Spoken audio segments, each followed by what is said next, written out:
तो हम कह सकते हैं कि हमारी एक महिला टीम भी हमारे पास बहुत मजबूत है। हम्म, ये सब उनकी मेहनत थी और एक आदमी कोई कुछ नहीं कर सकता। सब ने मिलके इस जो ये जीत है उसमें सबका अधिकार है। सबसे पहले तो मैं 36 बिरादरी के हर उस वोटर का आभार प्रकट करता हूं जिन्होंने जयप्रकाश जी को, कांग्रेस पार्टी के उम्मीदवार को, अपना समर्थन आशीर्वाद दिया, क्योंकि 36 पार्टी के सहयोग के बगैर ये जीत असंभव थी।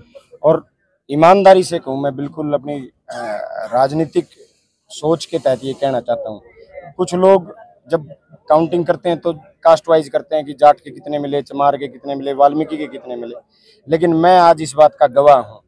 मैं नारनूंद हल्के के हर गली में गया, हर घर में गया, वहां मुझे एक बात आज मैं कह सकता हूँ, छाती ठोक के कह सकता हूँ कि नारनूंद हल्के की 36 बिरादरी के लोगों ने जयप्रकाश को वोट दिया, सपोर्ट किया और 25 तारीख को बड़ी मजबूती से वोट पोल करने का काम किया। और आज ये नतीजा है कि आज हम सब के चेहरे इस बात से खिले हुए हैं कि हमने एक इतिहास रचने का काम किया, एक ऐसे तानाशाह को हिसार से उखाड़ने का काम किया है जिसने हमारे इलाके को, हमारे प्रदेश को जात और पात में धकेलने का काम। टोटल कितनी सीट आ गई हरियाणा में 7+ सीटें आएंगी, 100%। 7+ जी।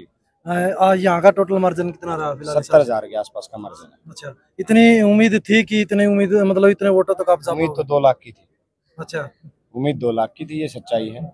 हम तो ये मानते थे कि बीजेपी के वोट कितने होंगे, क्योंकि बीजेपी से 36 बिरादरी के लोग परेशान हैं। हर वर्ग ने लाठियां खाई हैं, कर्मचारी लाठियों से पिटे, किसान लाठियों से पिटा, नौजवान रोजगार मांगने गए वो लाठियों से पिटे, सरपंच पिटे, आशा वर्कर पिटी, ड्राइवर पिटे, मतलब जो छोटा मोटा काम धंधा करने वाला था, जो घर से निकलता था, वही सड़क पे आके पिटा है। तो मैं तो इस बात से भी नाखुश हूँ कि बीजेपी के इतने वोट और रणजीत सिंह जैसे उम्मीदवार को इतने वोट किस बात के आगे। ये तो देखो अपने आप में लोगों को ये सोचना पड़ेगा कि आप किस आधार पे, जात पात के आधार पे वोट कर रहे हो या काम के आधार पे वोट कर रहे हो। काम के आधार पे वोट कर रहे हो तो बीजेपी ने हिसार में क्या काम किया है।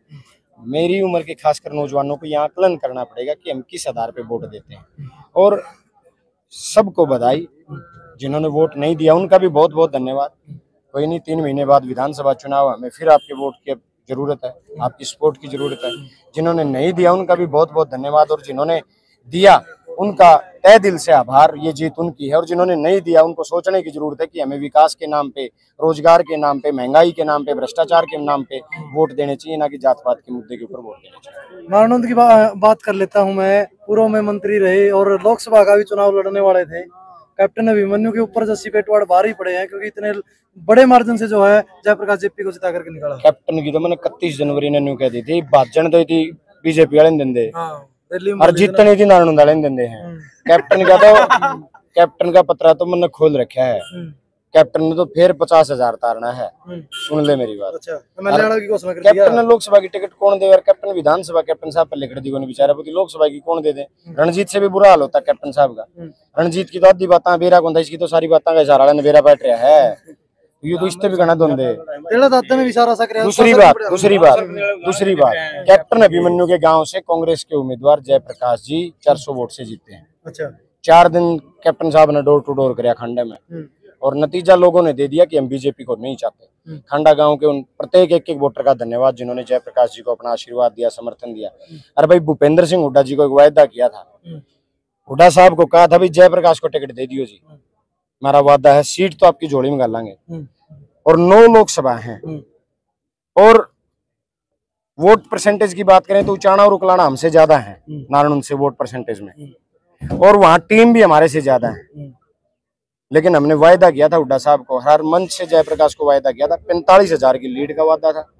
जयप्रकाश जी से पूछ लेना, जयप्रकाश जी कदे 32 मान दे, कदे 35 मान दे, बिलारा लोग डराजे हैं। एक वोट 45 से नीचे हमारी लीड को नहीं पावे।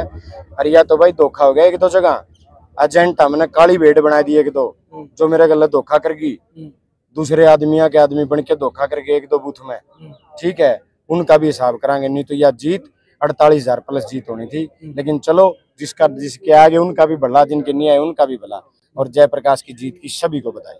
दादा ने इशारा करा था तो एमएलए मौका के हैं, उन्होंने भी कहा था जो बीजेपी वाले, अगर मुख्यमंत्री की बात करूं, प्रधानमंत्री की बात करूं, प्रशंसा करी थी, और फिर कहा था अपनी मर्जी से वोट दी, उसका कोई असर कौन पड़ेगा? दादा से हमें उम्मीद नहीं थी। हमें उम्मीद थी कि दादा कांग्रेस का समर्थन करेंगे, इस भाजपा के भ्रष्टाचार, इस कुशासन से छुटकारा दादा भी चाहते हैं।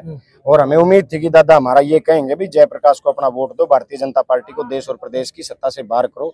लेकिन उन्होंने सीधा कह दिया कि भाई हुड्डे के कहने तक वोट मिले हैं, देश का भला करना है, बीजेपी ने सारे काम बढ़िया करे हैं, फलान करे हैं। उम्मीद नहीं थी हमें कि दादा मतलब इस तरीके की बात करेंगे। इतने समझदार और बहुत बड़े राजनीतिक व्यक्ति, मेरी तो उम्र नहीं जितना उनका राजनीतिक तजुर्बा है। तो निराशा हुई थी उस दिन दादाजी ने जब बीजेपी को समर्थन किया था। लेकिन हम डरे नहीं, घबराए नहीं, हमारी युवा टीम ने इतिहास रचा है। तो भाई जैसा मैंने पहले ही आपको बोला था, जस्सी पेटवाड़ मेरे साथ मौजूद थे, इन्होंने पहले ही दावा किया था कि 45,000 के आसपास जो है वोट की जीत से हम निकालेंगे नानून से। हालांकि उस जीत के बिल्कुल आसपास आंकड़ा रहा है, आपने देखा भी। तो आप अपनी राय भी जरूर रखते रहे, वीडियो को शेयर करें, चैनल को सब्सक्राइब करें। धन्यवाद।